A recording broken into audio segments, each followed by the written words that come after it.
He gave him 24 hours, just 24 hours, to erase a signature that had already erased entire forests. By midnight, the world would know. A president, once hailed as a hero of the people, had signed away not just land, but the lives, the homes, and the dignity of those who trusted him. J.D. Vance didn't just uncover a scandal. He cracked open a legacy, a secret buried beneath layers of power, protected by silence and sealed in blood. And now that silence was on trial, live in front of the world. But this story isn't just about politics. It's about what one man is willing to risk when no one else will speak. And before we dive in, a moment of clarity. What you're about to witness is a dramatization, a fictional retelling inspired by real patterns of injustice, betrayal, and courage seen around the world. The names may be fictional, but the feelings, the outrage, the grief, the hunger for truth, those are real. And so is the question we now ask you. If you had one chance to stop a $117 million betrayal, would you sign or would you run? Stay with us. Because when truth is buried deep enough, it takes fire to bring it back to light. It arrived in the dullest way possible. No stamp, no seal, no sender. Just a plain manila envelope slid under the crack of J.D. Vance's office door at 6:42 a.m., while Washington was still half asleep under its fog. J.D. wasn't expecting anything that morning. No hearing, no press briefing. But the moment he saw the envelope on the hardwood floor, sitting there like it had walked in on its own, he felt something shift. It was the kind of thing no staffer would deliver and no aide would touch, not without gloves. He picked it up. It was heavier than it looked. No name, no return address, just two words in neat handwriting on the front. Read alone. He waited until the hallway was empty, turned the deadbolt, and closed the blinds. The envelope gave no resistance. Inside were exactly three things: a stack of high-resolution satellite photos, some taken from angles only military-grade surveillance could access. They showed vast plots of land in Burkina Faso. Green one year, barren the next. You could trace the slow death of the forest in frames, like watching cancer move across a lung. A folded sheet of paper, a scanned copy of an environmental permit, bearing the seal of the Ministry of Natural Resources. The seal looked official, too perfect. In the corner, barely legible under digital distortion, was the project name, Sierra Green Block D. J.D. frowned. He'd never heard of it, which made it dangerous. And then, wedged between the papers, was a small black USB drive. It shook in his hand as if something about it carried heat. J.D. plugged it into his secure laptop, disconnected from all networks. The screen flickered once, then opened a folder titled only Confessions. There was one file inside, a scan of a signature on a one-page contract. The ink was messy, but the initials were unmistakable. I.T. Ibrahim Traoré. J.D. leaned back. His hands were cold. He'd met Traoré once, in a closed-door session on West African economic partnerships. The man had been calm, charismatic, calculated. J.D. remembered how Traoré had smiled that day, not like a politician, but like someone who had already gotten away with something. Now this. He looked again at the contract. It was a land transfer agreement, buried in legal jargon, but the implication was deadly clear. 1 million hectares, signed over to a foreign holding company, no environmental oversight, no public record, no expiration. But the name on the signature line wasn't just a foreign CEO or a local agent. It was him, Traoré himself. There was no context, no date, no transaction trail, just the evidence, and a sense that whoever sent it didn't want to be known. That made it more dangerous. J.D. stared at the last photo, a village by a river, half submerged in mud. Children standing in what looked like an empty irrigation ditch. In the background, a rusted sign read in French, Zone verte, accès restreint. Green zone, restricted access. To whom? He checked the envelope again. Taped inside was a note, just 5 words long. He sold it. We bled. J.D. looked up. Something bigger than corruption was coming. Bigger than politics. Bigger than party. This wasn't just environmental theft. It smelled like betrayal at the family level, like something that should have been buried with the body of an old regime, but was now scratching its way back to the surface. He didn't know who sent the dossier, but one thing was clear. Whoever it was didn't trust the press, didn't trust the courts. They only trusted him. And now J.D. Vance was holding a truth so volatile it could fracture the global stage. He reached for his phone, then stopped. No, not yet. First, he needed to find out what the hell Sierra Green Block D really meant. He didn't sleep that night. J.D. Vance stayed in his office well past midnight, eyes fixed on the contract, rereading the coordinates, tracing outlines on digital maps, trying to make sense of something that refused to follow logic. His team didn't know yet. Neither did the press. He needed answers before anyone else even saw the storm coming. At 3:11 a.m., he found something buried in the USB's metadata, an author tag on the scanned contract file. It was faint, almost erased, but still readable. LD/Burkina Faso Ministry of Environment. A name, a chance, a trail. He picked up the secure line and routed a call through the embassy switchboard in Ouagadougou, requesting a direct line to the ministry's internal registry department. It rang 7 times. 8. Then someone picked up. The voice on the other end was tense, tired, and almost too quiet to hear. "Who gave you this number?" J.D. didn't flinch. "My name is J.D. Vance, United States Senator. I'm calling about a land document you may have signed or seen." Sierra Green Block D. There was a pause, not a breath. A pause. The kind of pause you don't fill with words, but with fear. The voice replied, "I knew it would surface one day." J.D. leaned in. "Are you LD?" The voice answered, flat and firm. "I was." They refused to give a full name, just the initials. LD had been a mid-level project coordinator assigned to a development aid task force 3 years ago. On paper, the Sierra Green Project was a sustainable agriculture initiative, partially backed by international loans from a Chinese bank. The goal: create jobs, stimulate reforestation, and improve food access in Zone D. But in reality, it was a land laundering operation. "We were told the land was unused, remote, unmapped," LD explained, voice cracking slightly. "But I visited the site. There were homes there, schools, a forest that breathed." J.D. asked, "Why didn't you speak out?" Silence again. Then, "I did. And then I was reassigned. No travel clearance, no phone line, and someone broke into my apartment. I knew then. The deal wasn't local, it was protected." The call crackled. J.D. asked for evidence. Something physical, something irrefutable. "I'll send you a photo," LD said. "It's the only thing I kept. Everything else was scrubbed." Seconds later, a ping hit J.D.'s secure inbox. He opened the image. It was a satellite still, not a document, not a contract, just a photograph from 2 years ago. On the left side of the frame, a rural schoolhouse surrounded by dense, healthy forest. On the right, the same location today, bare, flattened, suffocated in ash-colored dust. The roof of the school remained, rusted and tilted, like the ghost of something that used to matter. J.D. zoomed in. Children stood outside in uniforms. One of them, small, barefoot, smiling, was holding a piece of chalk and writing on a wall. "Welcome to 3rd grade." He closed his laptop slowly. "You said you visited the site?" J.D. asked, barely breathing. "I did," LD replied. "That girl, her name was Aisha. She asked if I wanted to play hopscotch. I told her I had meetings." A silence heavier than the one before hung between them. J.D. didn't speak for a long moment. Then finally, "I want to know who signed this. Who pushed it through." The line was quiet. Then came the words. "The man who signed it wasn't wearing a uniform, but he ran the entire table. The deal was sealed inside the presidential palace. You're looking in the right direction, Senator." Click. The line went dead. J.D. didn't move.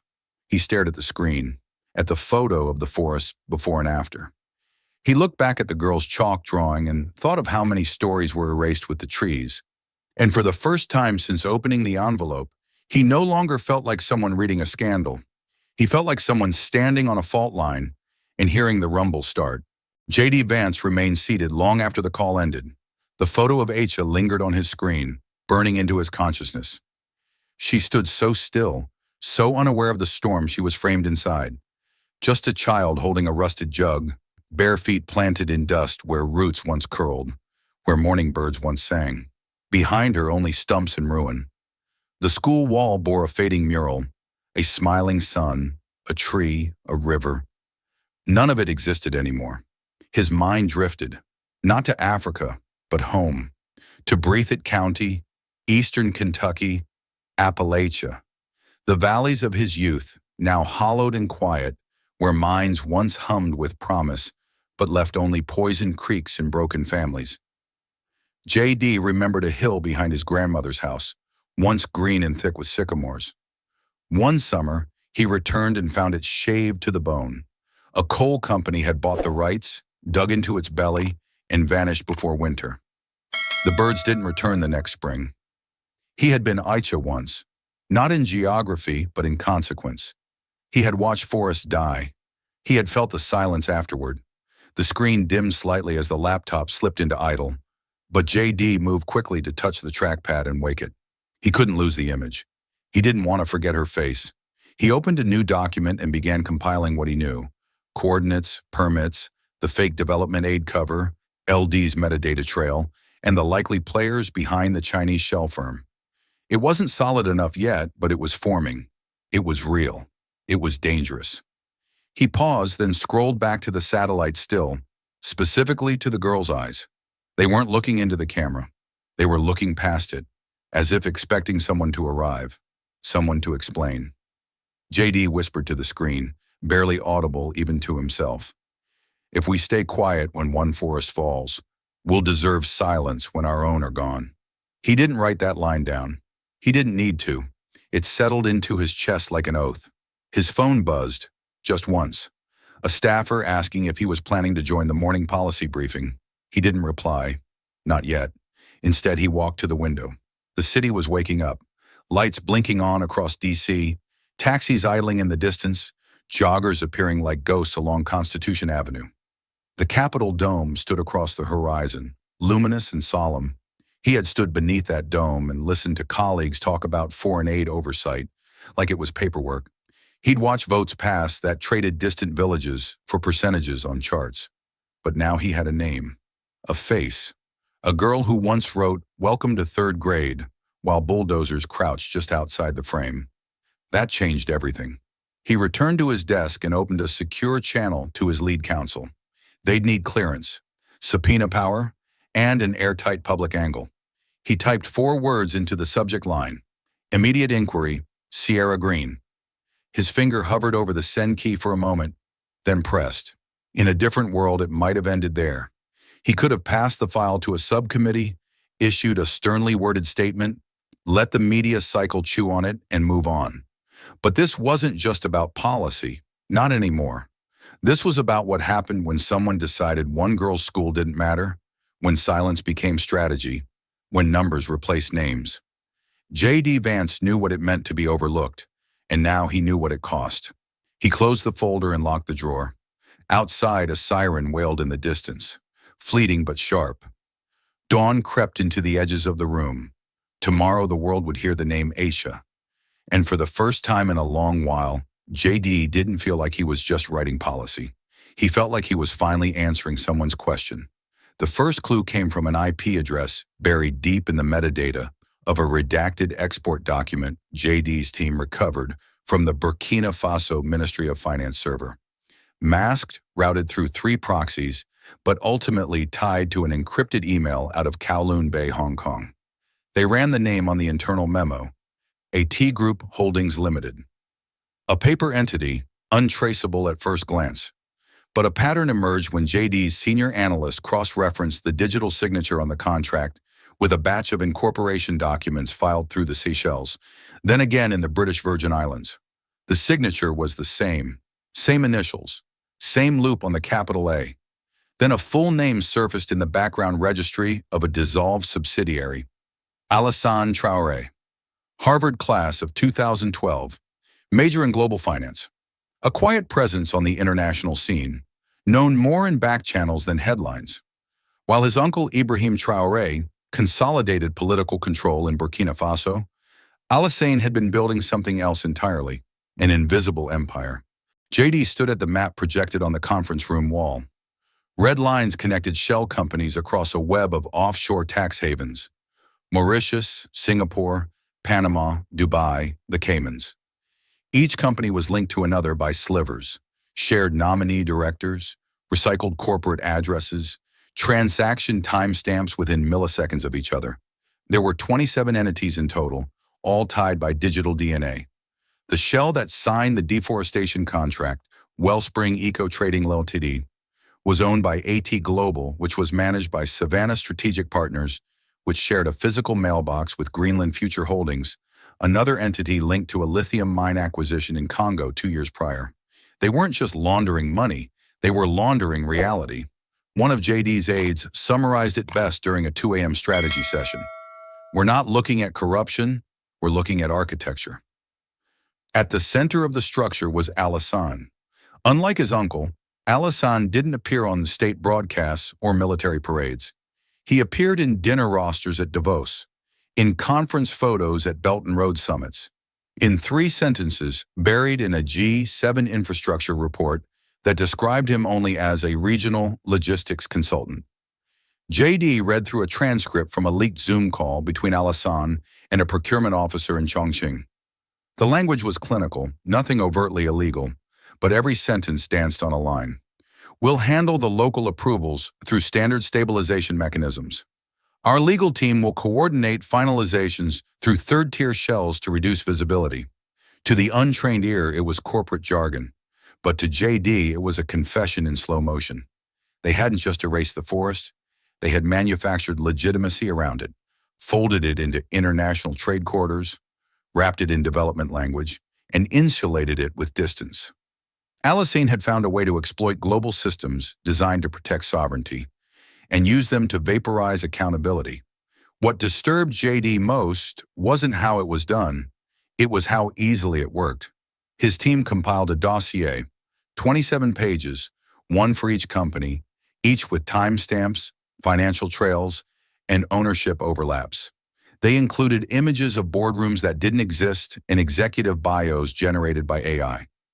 In one profile picture, a CFO's headshot was a reverse mirrored version of a stock photo used in an ad for elder care in Germany. The entire structure was built on the assumption that no one would ever look closely enough. JD was now looking. He closed the file.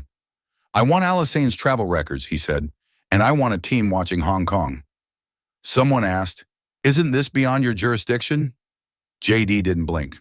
Not when that jurisdiction used to be a child's classroom. The next morning, JD flew out on a dusty aircraft with a single propeller and no seatbelts, descending into a remote zone of western Burkina Faso, marked only as Zone 13R on the UNHCR humanitarian map. His boots hit the cracked red clay by noon. 2 hours later, he stood on the edge of what used to be Zoloko village. Only the foundation stones remained. A rusted cooking pot lay in the dirt, half crushed. Charred bamboo sticks jutted from the ground like bones. There were no birds, no echoes, only the distant hum of a logging truck heading east. JD's interpreter motioned toward an older man sitting by a broken well, sharpening a rusted machete with the quiet resignation of someone who no longer expected justice. His name was Mahamadou Kabore. Once a lumberjack, now a man with no forest to work in, he agreed to speak. JD listened as Mahamadou described how the soldiers had come just before dawn, without notice, without paperwork. They wore the insignia of the National Forestry Brigade, but said nothing about conservation. Instead, they pointed rifles at doorways and shouted orders in French. Families were told to leave everything behind: goats, seeds, wedding cloths. One woman who resisted was pulled by her hair and thrown onto a pile of millet sacks. "We thought we'd be back by sunset," Mahamadou said, "but by sunset, our houses were ash." His voice broke as he described his cousin, who tried to rescue a blind elder left behind. The old man suffocated in his hut when the torches came. JD took notes slowly, but he didn't need them. The stories were searing themselves into memory. A few steps away, a young girl was pouring water into a cracked bowl. She looked familiar. JD blinked. It was Aisha. He hadn't known this would be her village. Her eyes met his. No smile, only stillness. Beside her, a woman with calloused hands and a faded yellow shawl stepped forward. She was lean, windburned, and silent at first. Then, without prompting, she spoke. Not to JD, but to the horizon. The trees were our roof, she said. The river was our God. Now we bury our children in what's left. JD didn't interrupt. She told him about her son, Isuf, who died of heat stroke while trying to walk 10 kilometers for clean water. About her niece, whose cough from the ash never went away. About the time before, when the village held festivals under the baobab trees, when the river still ran, when the birds still returned in spring. We were poor, she said, but we were full. JD felt the weight of those words press into his chest. The data on Alasane's shell company suddenly felt obscene in its abstraction. This wasn't about jurisdiction. It wasn't even about justice in the legal sense. It was about what had been taken without ever being counted. Before he left, Mohamedou handed JD a piece of bark tied with string. This is the last tree, he said quietly. We kept a piece, just one. JD tucked it into his coat pocket. When he returned to his SUV, the driver asked if he had seen enough. JD didn't answer for a long moment. Then, we need to talk to the Chinese embassy next. And I want every name tied to Wellspring Trading on my desk by morning. The driver nodded and started the engine. As they pulled away from Zoloco, Aisha turned to watch them go. She didn't wave. She just stood there, still, waiting. By the time JD returned to Washington, the bark fragment from Zoloco was still in his coat pocket. Dry, fragile, but unbroken. He didn't take it out. Not yet. That Monday, inside a cold, overlit subcommittee hearing room on Capitol Hill, he faced Elliot Granger, the Deputy Undersecretary for African Affairs. Granger was known for his calm demeanor, his diplomatic polish, and his encyclopedic recall of policy memos. He was also known, less officially, for greenlighting billions in international aid without blinking. JD didn't come to blink either. He opened with a photograph, blown up on poster board. It showed Aisha barefoot, holding her cracked water jug beside a field of ash. Do you know her name? JD asked sharply. Granger glanced at the image, then down at his notes. Congressman Vance, I'm not here to... Her name is Aisha. She's 8. She used to walk to school under a forest canopy. That forest now fuels teak patio sets in Hong Kong. Granger adjusted his glasses. We understand the optics, and we are deeply concerned. But Burkina Faso remains a strategic partner in the Sahel region. Security cooperation, counterterrorism initiatives. Strategic partner? JD leaned forward. Your partner's nephew owns 27 offshore firms, laundering land theft as infrastructure development. Entire villages have disappeared under your economic partnership. How much of that aid money goes through Wellspring Trading before it turns into marble countertops in Dubai? A murmur rippled through the staffers behind Granger. He cleared his throat. These are complex regions, Congressman. We can't just pull out without risking a vacuum.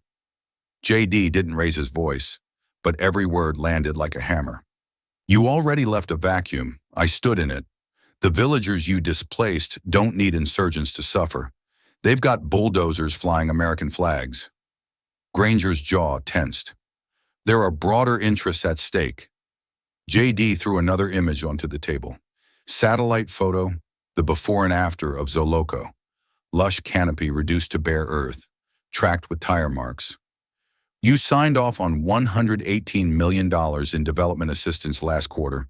How much went to actual development and how much to silencing villagers with bayonets? For the first time, Granger didn't answer. JD didn't give him the chance. I met a woman who said, the trees were our roof. The river was our God. She's now drinking from a ditch behind a phosphate truck. This isn't aid. This is complicity. The room had gone quiet. Behind JD, a junior staffer from his team shifted uncomfortably, but JD didn't back down. I want full records of every disbursement to Burkina Faso in the past 12 months. I want contractor names, shell company ties, and oversight memos. And I want to know why our tax dollars are subsidizing forced evictions with Chinese capital and American silence. Granger tried once more to find footing. Congressman, foreign aid is a tool of diplomacy. You can't isolate nations just because they aren't perfect.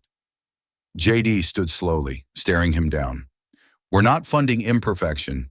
We're funding a man who trades blood for luxury and stamps it with economic partnership. He walked out before Granger could reply. Outside the chamber, he paused. He finally reached into his coat pocket and pulled out the bark fragment. And for the first time since Soloco, his fingers shook. The morning after JD walked out of the hearing room, his office issued a press statement that rippled across 3 continents. On September 8th, a congressional subcommittee will hold a formal public hearing titled Foreign Exploitation and U.S. Complicity. The inquiry will focus on the misuse of international aid in connection with land displacement and environmental destruction in Burkina Faso. No further details were given, but the title alone, stark, accusatory, almost indicting, was enough to send shockwaves. Within hours, media outlets from Nairobi to Paris to Atlanta picked it up. Reuters ran it above the fold. Al Jazeera aired a segment with maps and drone footage. The New York Times used a single phrase in its headline, J.D. Vance declares war on green colonialism. In the West African diaspora communities, group chats lit up with screenshots. Human rights lawyers quietly reached out to JD's team. Anonymous tips began to flood an encrypted inbox his office had set up only the week before. But the biggest reaction came 36 hours later. It arrived in the form of a sealed diplomatic packet from Ouagadougou, delivered by a special envoy who refused to speak on record. Inside a hand-signed letter, brief, formal, and entirely unexpected. President Ibrahim Traoré formally acknowledges the hearing scheduled by the United States Congress. With the utmost respect for democratic dialogue, he accepts the invitation to appear, either in person or via secure video link, before the committee. The room went still when JD read the letter aloud to his staff. It was a calculated move, brazen. Presidential appearances before foreign legislative bodies were rare. Voluntary appearances were almost unheard of. His press secretary dropped her pen. Sir, if he's coming, this is no longer a hearing. It's a global reckoning. JD said nothing at first. His mind raced with the implications. Was this an attempt to control the narrative? Or was Traoré confident that no amount of congressional inquiry could touch him? Behind the scenes, State Department officials panicked. The White House, caught off guard, issued a tepid statement about supporting open dialogue. But that couldn't conceal the fact.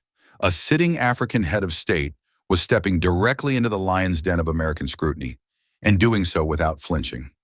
By the end of the day, an emergency meeting was convened in JD's office with legal counsel, translators, national security advisors, and representatives from the Oversight Committee.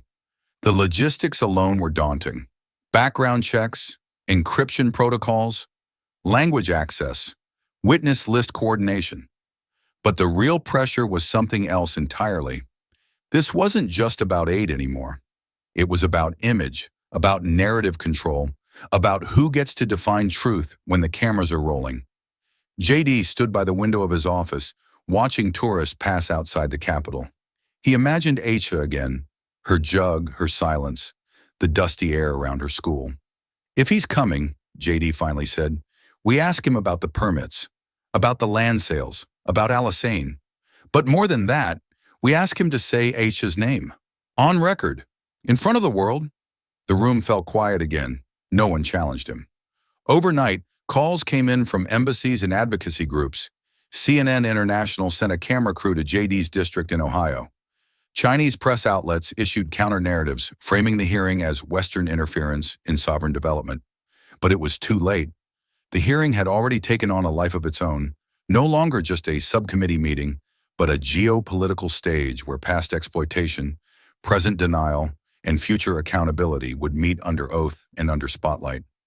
And somewhere in a locked drawer in JD's office sat the original envelope, unopened since that first day, with the words Sierra Green Block D still haunting its edges like a whisper no one had yet answered. The hearing room was full 20 minutes before the session began. Rows of congressional aides sat shoulder to shoulder with foreign press, legal observers, and 3 former U.S. ambassadors. No one wanted to miss the moment. At exactly 9 a.m., J.D. Vance entered the chamber not with a stack of notes or a thick dossier, but with a single USB drive in hand. He walked silently to the raised platform, inserted the drive into the embedded console, and signaled to the technician. The lights dimmed. The room's usual murmur collapsed into taut silence. The screen behind the committee chairs came to life. It opened with satellite footage, slow, wide-angle, unfiltered. Towering forests in Burkina Faso caught in stages of destruction, first raised, then scorched, then silent. The audio track was a recording, raw, unstaged, of children crying in the background, not screaming, not pleading, just the helpless, exhausted sobbing of those too young to know what was being taken from them, but old enough to feel its absence. Some in the audience shifted uncomfortably. A few reporters lowered their phones, no longer live streaming, just watching. The footage ended with a still image. A girl in a pink dress standing barefoot amid ash, her hands empty, her shadow stretching long behind her into the burned landscape. J.D. didn't speak right away. When he did, he didn't raise his voice. He didn't need to. Her name is Aicha. She is 8. Her school is gone. Her forest is gone. Her river is poisoned. And the man who signed the papers that made that happen is here. He reached into the inner pocket of his jacket, pulled out a folded sheet of paper, and laid it flat on the table. This, he said, tapping the document once, is an environmental waiver dated June 14th. It authorizes the clearing of 9,000 hectares of protected rainforest. It claims the deforestation meets ecological adaptation standards under international law. He paused. It's also a forgery. The word didn't echo, but it didn't have to. Everyone in the room heard the capital letters in it. He turned the paper toward the committee, then toward the cameras, then toward the man seated quietly 3 rows back in the visitor gallery. President Ibrahim Traoré. The signature at the bottom is attributed to Burkina Faso's Minister of Environment, but cross-referencing the ink flow, date stamp metadata, and original registrar file shows the signature was lifted from a 10-year-old flood relief permit and digitally spliced into this page. He let the silence stretch. Someone exhaled loudly. A pen dropped in the back. J.D. didn't blink. And there's one more thing, he said, lifting a second document. The permit's listed project manager, a company called Ever Harvest International, an offshore subsidiary of Alassane Traoré's Hong Kong firm, quietly registered through 3 layers of shell corporations in the British Virgin Islands. J.D. leaned forward. In other words, this wasn't just bureaucratic negligence. This was fraud, wrapped in diplomacy, funded by American tax dollars, and signed by a man whose government came to this hearing to explain itself. He turned once more to the audience, this time letting his eyes lock briefly with President Traoré's. The president said nothing, his expression unreadable, but the committee's mood had shifted palpably. No longer curious, now alert. No longer cautious, now on edge. J.D. gathered the documents back into a folder and closed it with care, as if marking the end of a chapter. We will now hear sworn testimony from the government of Burkina Faso, he said, and I urge this chamber to remember that accountability begins not with who speaks loudest, but with who lies last. The moment J.D. stepped back from the microphone, the weight of the chamber seemed to shift. A low electric tension settled over the room, not unlike the atmosphere before a storm. All eyes turned to the tall figure rising from the 3rd row of the gallery. President Ibrahim Traoré, resplendent in a tailored charcoal gray suit, the lapel of which bore a subtle green enamel pin in the shape of the African continent. He didn't ask permission to speak. He didn't need to. He approached the committee table slowly, deliberately, his posture calm, almost amused. When he reached the microphone, he adjusted it with the poise of someone used to commanding both attention and narrative. He didn't sit. He simply looked at J.D., then out at the chamber. You play your part well, Senator, he said, his accent clipped but fluent. You open with flames, with children's tears, and a forged paper that may or may not have touched my government's desk. Very cinematic. There were a few audible intakes of breath from the back. Traoré let the moment breathe. But let me offer a correction. Burkina Faso does not owe America an explanation for managing its land. We did not ask you to come. We did not ask you to care. And we certainly did not ask for judgment from the very country that leveled its own forests, drowned its valleys for dams, and left its coal towns to rot when the last dollar dried up. His words hung sharp in the air. You speak of Ever Harvest as if it were some great scandal. But tell me, Senator, how many American companies operate under Cayman Island addresses? How many U.S. senators hold shares in oil and mineral extraction? You export your pollution, you outsource your shame, and when we do the same, suddenly it becomes a human rights violation. JD remained still, hands folded. You invoke Aisha, the girl in your video. And I wonder, Traoré continued, voice lowering, if your concern for her is greater than the millions of children your corporations displace across South America, Southeast Asia, even your own native lands. Tell me, Senator, when was the last time you stood on Pine Ridge Reservation and asked where the water went? A subtle murmur rippled through the audience.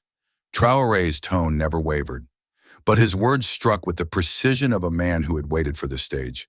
You call this hearing foreign exploitation and U.S. complicity, but what it truly reveals is a kind of moral theater, a hunger not for justice, but for moral high ground. You destroyed your own coal towns.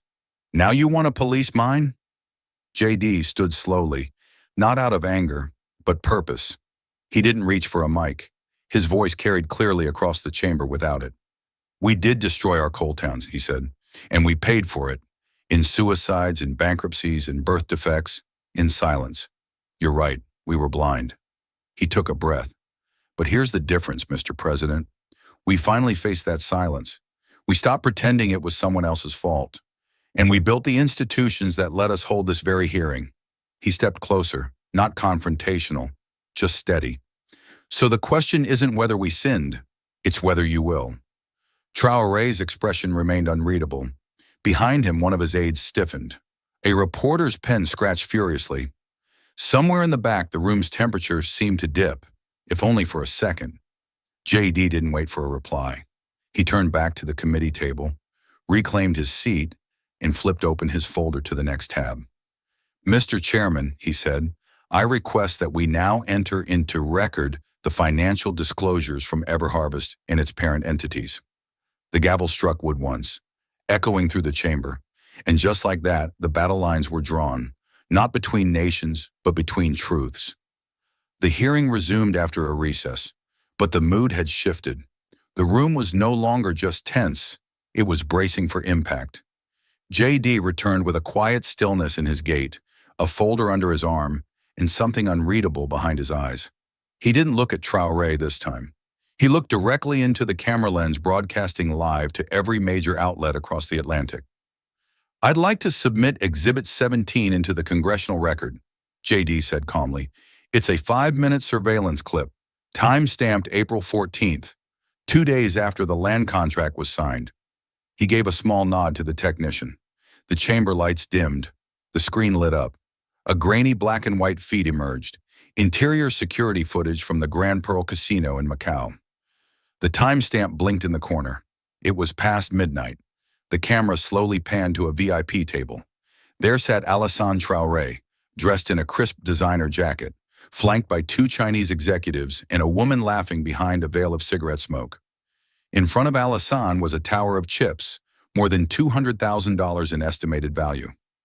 Another angle showed him receiving a sleek briefcase. When he opened it, a white envelope slid out, clearly stamped with EverHarvest's logo. The moment he pulled the stack of foreign currency from it, someone at the table clapped. The footage continued. Alassane cheering, betting, losing, pouring drinks, pressing chips into a dealer's hand like confetti. He wasn't hiding. He wasn't worried. The clip cut to black. For a full 5 seconds, the room was utterly silent. J.D. stepped forward again. He didn't raise his voice. He didn't need to. This, he said, tapping his finger once against the monitor, is what the forest turned into. Another pause. Blackjack chips. He didn't move. He let the shame hang there. We talk about partnerships, development, assistant diplomacy. But what we really have here, what's now on record, is a scheme where trees became chips, rivers became briefcases, and a future was bartered away beneath casino chandeliers. He opened the folder in front of him. Inside was a satellite printout, taken just weeks before. This is the Traoré district, once covered in semi-deciduous forest, now reduced to ash and access roads. And this, he held up another image, is the bonus transfer confirmation. $2.1 million wired to an offshore holding company, traced to this man's account. He turned slowly to Alassane, who was seated directly behind Traoré. Alassane's jaw tightened. He did not speak. JD turned back. We ask poor nations to protect their forests, to be stewards. But the truth is, we've made it more profitable for them to gamble them away than to guard them. One of the committee members whispered something to her aide. A journalist in the second row started live tweeting JD's exact phrasing, and somewhere in the gallery someone murmured, "My God." JD lowered the folder. So the next time we talk about climate goals, carbon offsets, or the price of foreign aid, I want us to remember this moment, because if we're willing to overlook this, then we're not fighting climate change. We're just buying delay in someone else's currency. He sat down again, slowly, deliberately, and without a word, President Traoré leaned in and whispered something to Alassane. Too quiet for the microphones, but his eyes never left the screen, still frozen on his nephew's laughing face. The forest was gone, but now so was the secret. The chamber hadn't fully recovered from the casino footage when JD returned to the center. He didn't announce this next part with a speech. No preamble. Just a click of the remote in his hand and a whisper to the technician. A new screen lit up, this time not grainy footage, but the cold, unforgiving eye of a satellite. A top-down image of a lush green region filled the display. Rivers carved silver paths through thick clusters of trees. The date, August 3rd, 2022. Then the screen split in half. On the right appeared the same location, 9 months later. Nothing but dust, 12,000 acres, flattened, burned, gone. Even the river had thinned to a snake of brown. The map zoomed in. Coordinates marked an exact point with a pulsing dot. JD spoke quietly now. This, right here, is the site of the old school in Janjan village. Another click. The overhead angle dissolved into ground-level images. First, a snapshot from 2 years earlier, a small building of crumbling brick, children playing in front beneath wide trees, laughter mid-motion, frozen in time. Then the next slide, the same frame. Now the trees were gone, the building gone.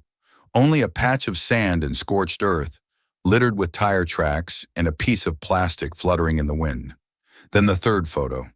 Zoomed in, a small wooden marker in the ground, a girl's name carved in it, Aicha.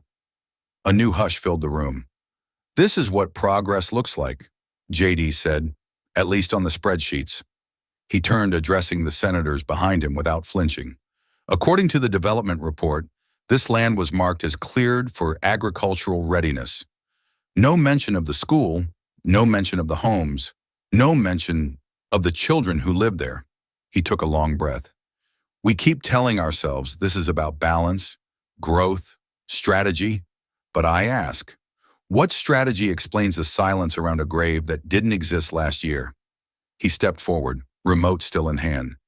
This wasn't just deforestation, it was erasure. More images flashed, time-lapse sequences where groves vanished in blinking cycles, roads snaked through once unmapped jungle, and black smudges showed where burn pits had swallowed the last of the wood. JD spoke slower now, as if steadying himself. I visited this site. I stood there. The air still smells like fire. He turned again to the audience. When I asked H's mother what she wanted the world to know, she said, "Tell them my daughter's shadow is the only thing that still lives here." The lights dimmed once more as the final image filled the screen, a photo of the grave at sunset, the silhouette of a small water jug resting beside it, half buried by the wind. JD closed his laptop. 12,000 acres, 9 months, one girl. We measure our impact in exports, but they measure it in burials. He stepped back to his seat, not looking at Traoré, not looking at Alassane, Just the screen, still holding that final image like a silent eulogy. The chamber, for once, did not speak. The final image of Aisha's grave still lingered on the screen when JD rose again, slower this time, as if letting the weight settle before lifting the next stone. He cleared his throat, looked at the panel, then at the gallery behind him. There's one more piece of evidence the committee needs to hear. He nodded toward the tech assistant in the corner, who adjusted a small audio console. No video this time, just sound. A dull hiss, the quiet crackle of a covert microphone warming up. Then, "Tell the Americans it's reforestation. By the time they notice, we'll be gone." The words hung in the air, thick with arrogance and calculation. The voice was male, polished, with a faint European cadence underneath the French accented English. Alassane. The chamber erupted in murmurs. Some leaned forward.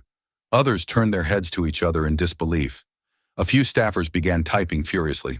JD stayed still, letting the silence work harder than any argument. Then the second voice chimed in, laughing. "They love green projects. Plant one tree by the road, burn 100 behind the fence. They'll fund both." Laughter followed, not forced, familiar, comfortable. It was the voice of someone who never thought the walls could talk. JD finally spoke, eyes steady. This recording was captured 2 months ago in a private suite at the Landmark Hotel in Hong Kong. The conversation was between Alassane Traoré and the CEO of Green Grid Global, the same firm that filed the forged environmental compliance waiver. He took a step forward. "This isn't theory. This isn't ideology. This is confession and contempt." He waited a beat, watching as members of the press in the gallery whispered and scribbled. Cameras clicked. Phones vibrated on silent. Somewhere in the back row, a former ambassador shifted uncomfortably. JD turned back to the senators. "They didn't just lie to the people. They lied to you, to this chamber, to every American taxpayer funding what they claimed was renewal." He pointed gently toward the wall-mounted flag behind the dais. "You were told your dollars were planting hope. Instead, they bought silence. A silence recorded in Dolby Stereo." A few chuckles escaped, low and bitter, but JD wasn't smiling. "We already knew the forests weren't coming back, but now we know they never intended them to." The room shifted. No longer a hearing. This was becoming something else. A reckoning, a trial in everything but name. JD tapped the table once. "They laughed at you. They laughed at a dead child. They laughed at all of us." He looked to his left, where Traoré sat, arms crossed, jaw tight. Alassane, seated just behind him, had gone pale, the tips of his fingers twitching. Then JD's voice softened, not out of mercy, but finality. "The trees aren't coming back." He turned slightly toward the gallery, toward the victims, the witnesses, the ones who still believed words could matter. But justice might. The recording ended. The hiss faded. No music, no headline. Just the hum of consequence building in the quiet. What came next would not be spoken in sound bites. It would be written in votes, indictments, and a line in history no longer edited by the powerful. And in that silence, JD didn't gloat. He simply sat down, folded his notes, and waited. Because after truth comes the moment that matters most, what we choose to do with it. By the next morning, the hearing had eclipsed every major headline. What began as a congressional inquiry now echoed across embassies and war rooms, climbing into the agendas of international courts and crisis councils. In The Hague, the International Criminal Court issued a formal statement demanding clarification from Burkina Faso's transitional government. Though Traoré held no official legal position in the signatures under question, his presence at the hearing and his silence had drawn scrutiny.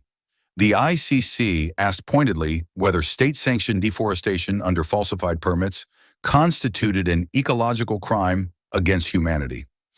In Geneva, the United Nations Human Rights Council convened an emergency panel on environmental justice and neo-extraction.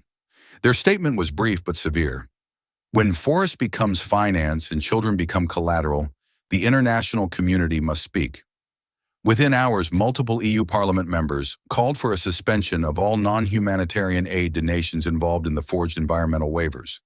A leaked draft resolution proposed conditional sanctions, not just against Burkina Faso's military-led government, but also against European companies complicit in timber laundering networks stretching from West Africa to Eastern Europe. The names of two multinational logistics firms surfaced by afternoon, both denying knowledge, neither denying profit. In Berlin, the chancellor's spokesperson used uncharacteristically sharp language. This is not development. This is destruction wrapped in green paper. The World Bank quietly paused a $42 million sustainability grant. The African Development Bank went further, freezing 6 contracts pending investigation. And in Washington, senators from both parties, some of whom had been seated behind JD only hours earlier, now found themselves facing a tidal shift in public mood. Congressional switchboards lit up. Op-eds flooded in. The word reparations entered mainstream discussion, not for colonialism, but for climate complicity. But it wasn't the institutions that moved hearts. It was a tweet, posted by a 12-year-old girl named Miriam from a cracked Android phone in a village outside Ouagadougou. The message was simple. I wish my father could see trees again. The tweet had no image, no hashtag, just quiet grief and signal strength. Within 12 hours, it had been translated into 31 languages, retweeted over 4 million times, and quoted in addresses from Nairobi to New York. BBC News ran a segment titled Miriam's Forest. Al Jazeera played footage of Janjan village over her voice in translation. In Paris, someone spray-painted her words on the glass of a climate ministry building. Even inside the White House press room, a reporter opened the daily briefing by reading her tweet aloud. No one interrupted, not even the press secretary. Meanwhile, in Ouagadougou, President Traoré held a midnight press conference. He denied personal wrongdoing, but did not deny the recording. He called for a full internal investigation, promised transparency, and announced the temporary suspension of all foreign land use agreements until a new environmental oversight board could be formed. Alassane Traoré had reportedly left the country 2 hours earlier on a private charter bound for Istanbul. The streets of Ouagadougou swelled by dawn, not with chaos, but with candles. Children in school uniforms held hands beneath a mural someone had painted overnight. H's name, wrapped in leaves, with one simple caption beneath. Let this be the last. Back in Washington, JD sat at his desk, sleeves rolled up, inbox drowning in diplomatic requests, death threats, and testimonies from whistleblowers he hadn't known existed. But he paused when he saw Miriam's tweet. He read it once, then again. And for the first time since the hearing began, JD Vance leaned back, closed his laptop, and said nothing. Because the world at last was speaking. By midweek, JD found himself walking through the secure wing of the Capitol, flanked by aides, entering a quiet conference room that now served as an impromptu war room of diplomacy.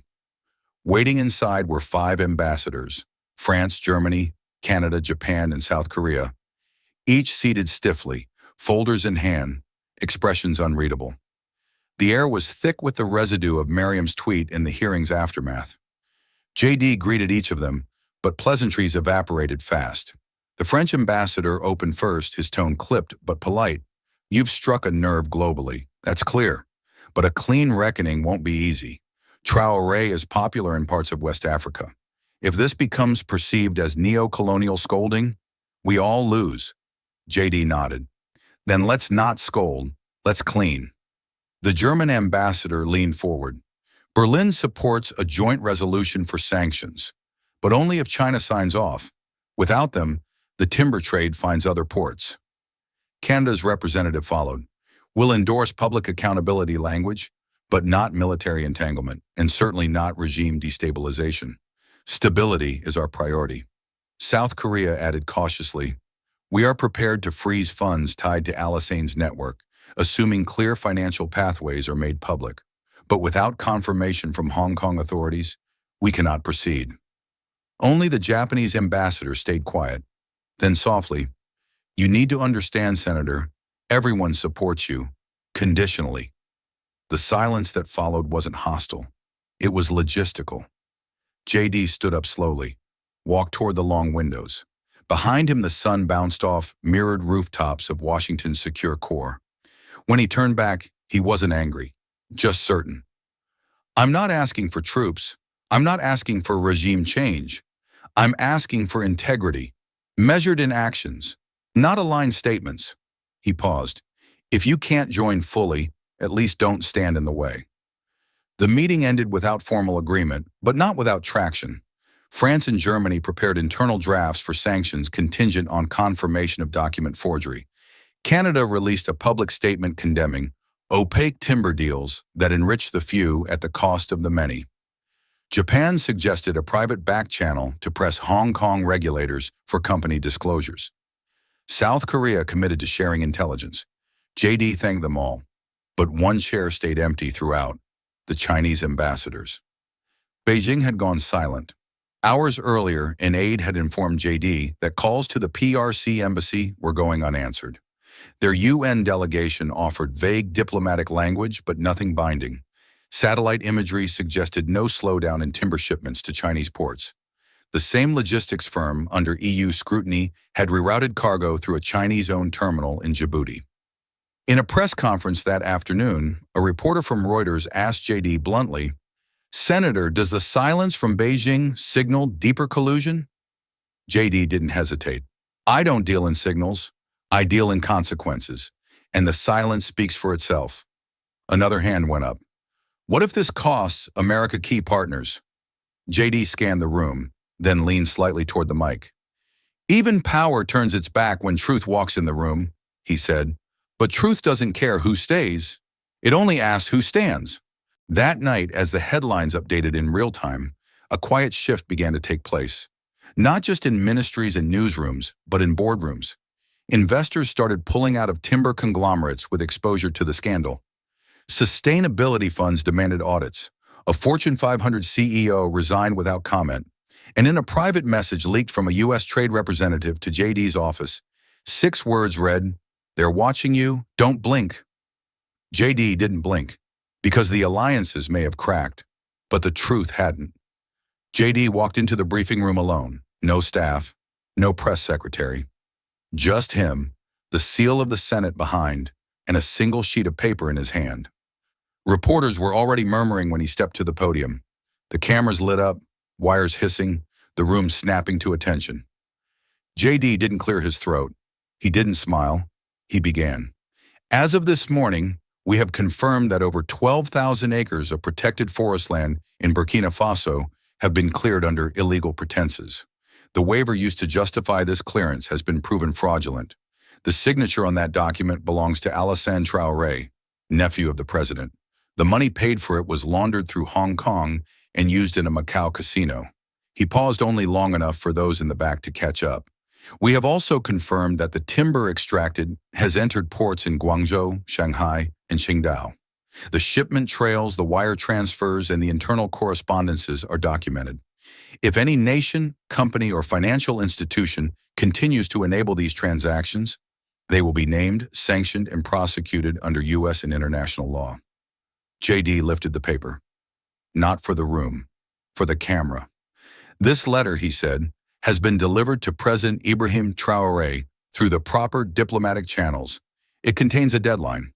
He unfolded it slowly, deliberately.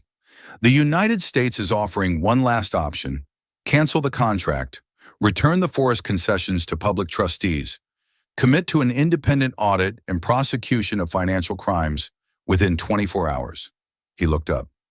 "If no such action is taken, the United States will begin full-spectrum trade blockades, freeze all assets linked to the Traoré family and its corporate entities, and urge our allies to follow suit. Any attempt to retaliate through disinformation, violence, or cyber operations will be regarded as hostile." He set the letter down. No one blinked. Then JD stared directly into the primary broadcast lens. His voice did not rise. It didn't need to. "We are done watching the world burn for someone else's bonus. We are done laundering exploitation through polite diplomacy. And we are done calling this complex. It's not complex. A beat. It's theft, on a global scale, with children buried beneath it." He let that silence ring. Then, "No more hiding, not behind flags, not behind history, not behind silence." The room stayed still, paralyzed by the clarity of the moment. A reporter from Le Monde stood up but didn't speak. Another from Al Jazeera raised a hand, then lowered it again. JD simply walked out. No follow-up, no sidebar. The statement went live on every major network within the hour. Within 90 minutes, social media split like a fault line. The hashtag no more hiding surged across continents, trending in French, English, Portuguese, and Arabic. Protesters gathered outside the Burkinabe embassies in Berlin and Brasilia. The stock of an implicated shipping company plunged 12% before noon. In Ouagadougou, President Traoré held a closed-door meeting with his cabinet and military advisors. Nothing was released to the public. Not yet. But in Washington, the countdown had already started. 24 hours, and the world was watching. The hearing room was packed, but no one moved. No gavel struck. No voices rose. Just a long, heavy table at the front, and at its center, one sheet of paper, alone beneath the glare of a solitary spotlight. J.D. Vance stepped forward with the precision of someone who knew exactly what he carried. In his hand, encased in a black folder, was the termination contract, a legal document recognized by the U.S., the EU, and the African Union. If signed, it would nullify the forest concession deal, trigger automatic audits, and place the contested land under international environmental protection. He placed the folder flat on the table and opened it in silence. The gold pen came next. It gleamed as he set it beside the paper, not ornate, but unmistakably deliberate, custom engraved. A subtle camera zoom picked it up instantly. The crowd of diplomats, journalists, and NGO leaders leaned forward as one. JD didn't sit. He stayed standing, voice calm. This is not negotiation. This is not diplomacy. This is a decision. He let his words land with surgical stillness. The contract in front of you, he gestured once, without touching it, is lawful. Its execution is final. And it was prepared in good faith by every party who still believes justice can be written down, not carved into stumps. A slight turn of the wrist brought the gold pen into view. One signature to end it, or one silence to own it forever. He didn't say Traoré's name. He didn't need to. The president sat 10 feet away, his expression unreadable behind a veil of calculation. Cameras shifted subtly toward him. A faint flicker crossed his jaw, but his hands remained on the armrests, unmoving. JD continued, stepping back. The world knows what this paper means. It's been translated into 9 languages and distributed to every capital with an internet connection. The choice now is not whether the truth is known. It is whether the damage stops here or continues with your name on it. A faint murmur stirred in the rear benches. A delegation from Kenya nodded solemnly. The German ambassador crossed his arms. In the third row, a girl from Burkina Faso, daughter of a displaced farmer, clutched a laminated photo of her village, now ash. JD looked once more at the document, then back to the cameras. This forest cannot regrow in court. It cannot regrow in press releases. It can only be spared by this. He stepped aside. Time passed, and still, the pen waited. By morning, embassies from Burkina Faso in New York, London, and Dakar were no longer diplomatic spaces. They were siege zones. Protesters flooded the sidewalks with banners that read, "The trees remember," and "Whose blood built your bank?"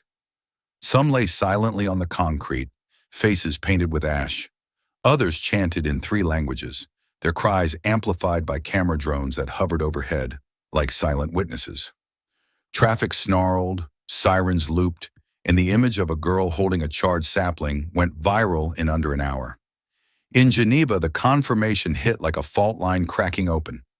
Global banking monitors, under pressure from the ICC, revealed a web of transactions linking $117 million across 12 accounts to companies owned by Traoré's cousins, uncles, and a shell corporation his wife had denied existing. One account traced back to a luxury condo in Singapore. Another funded a private equestrian estate in Normandy.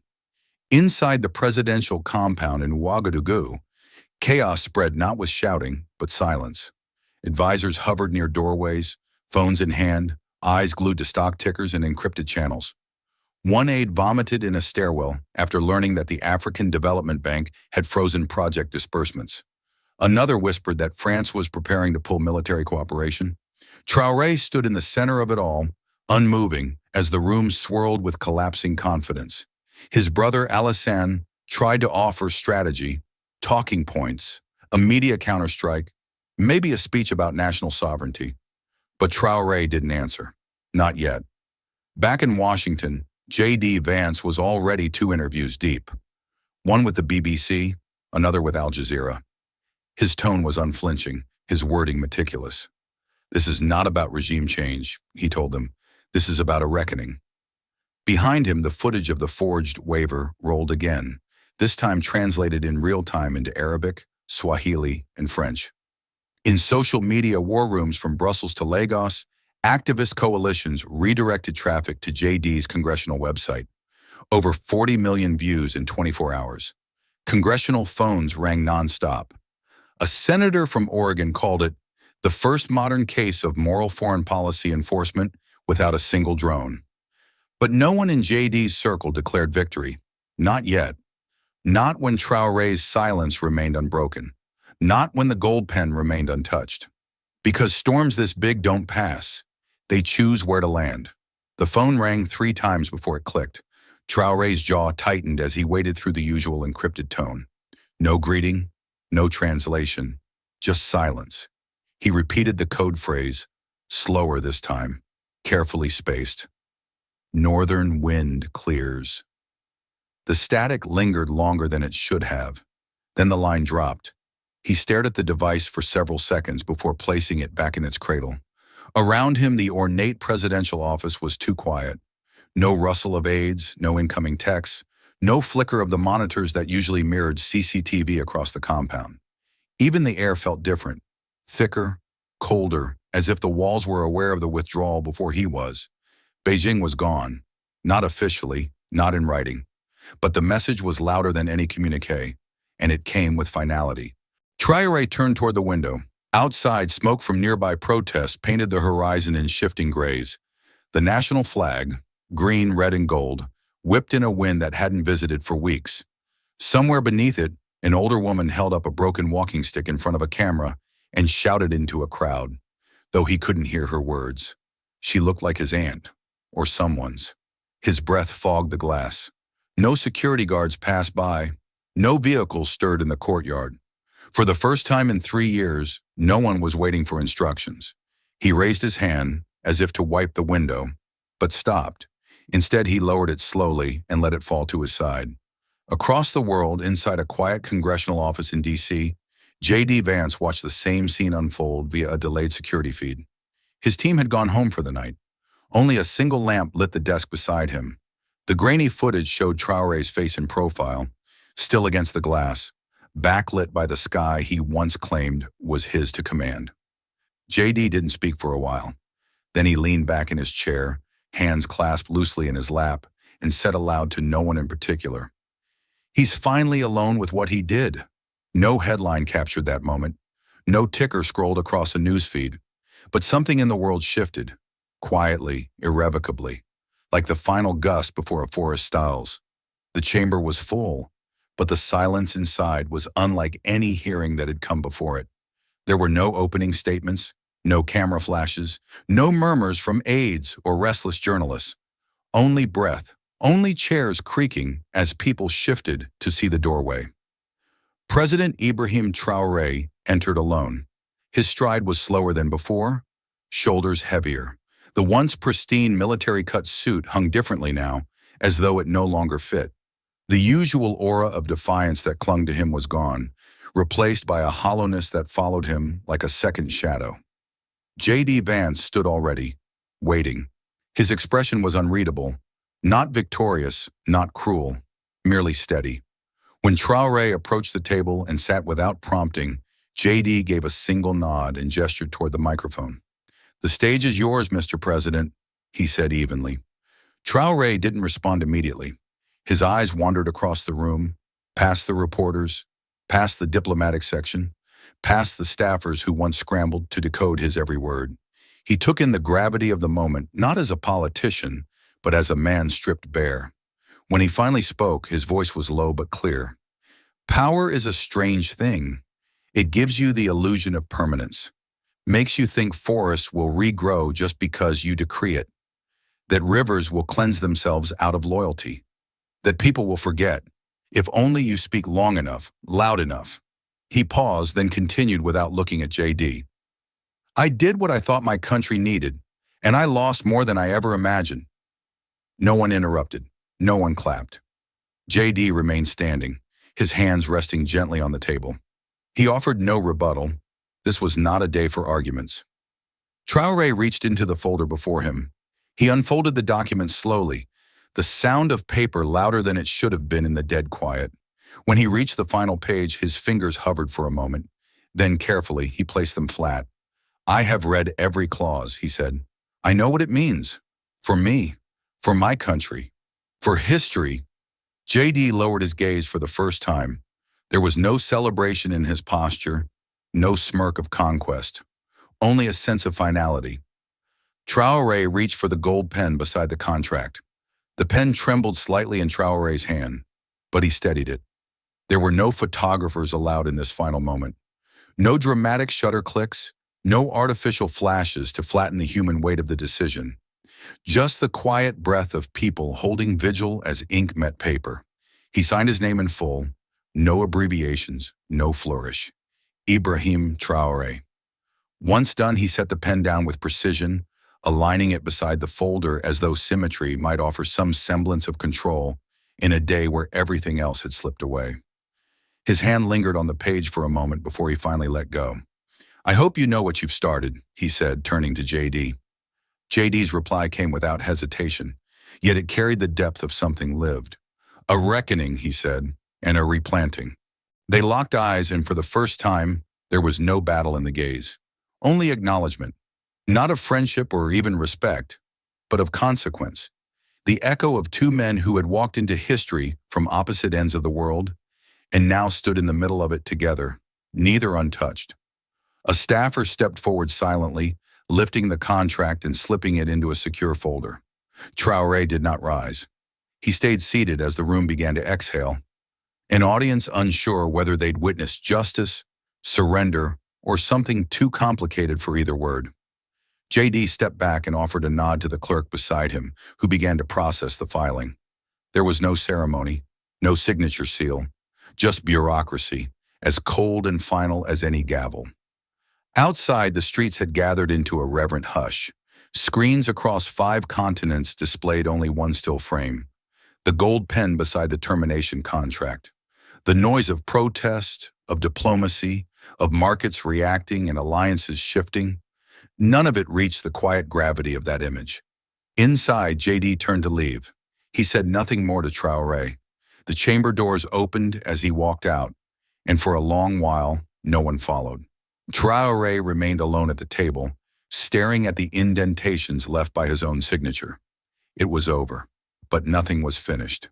The hallway outside the hearing chamber had been cleared of press, save for a few still photographers under strict orders to remain silent. Security personnel lined the walls, but even their movements were subdued. JD walked through without pausing, shoulders square, eyes fixed forward. Just before the exit, a soft voice stopped him. Excuse me, sir? He turned. A young girl, no older than 8, stood beside one of the marble columns. Her coat was too big, sleeves past her wrists. A woman who appeared to be her mother stood a few paces back, nervously watching. The girl held out a small folded square of paper.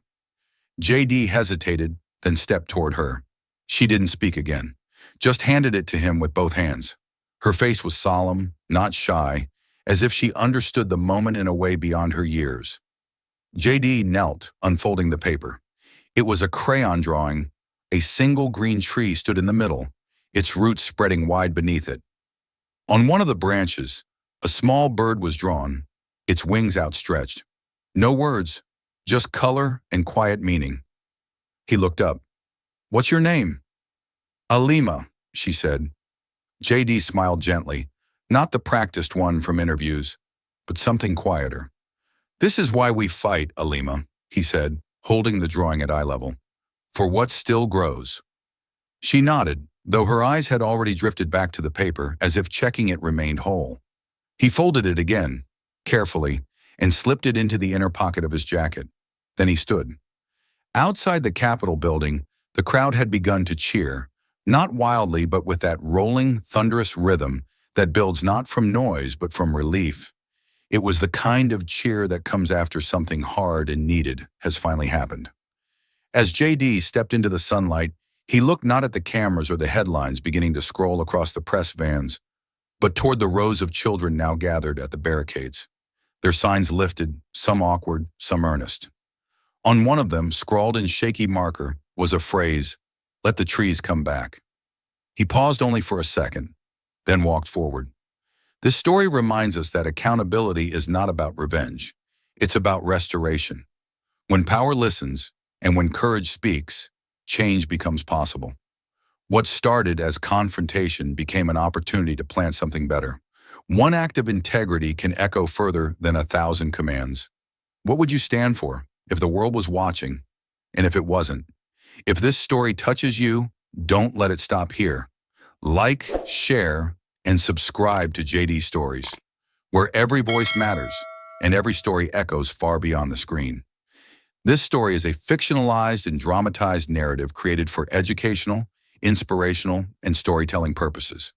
While it may be inspired by real public events, people, or societal issues, it includes imagined dialogue, reconstructed scenes, and character interpretations meant to highlight broader themes of justice, dignity, and resilience. Any resemblance to actual events or individuals beyond public knowledge is purely coincidental. We do not intend to defame, mislead, or harm, but to invite reflection and meaningful conversation. Thank you for watching JD Stories.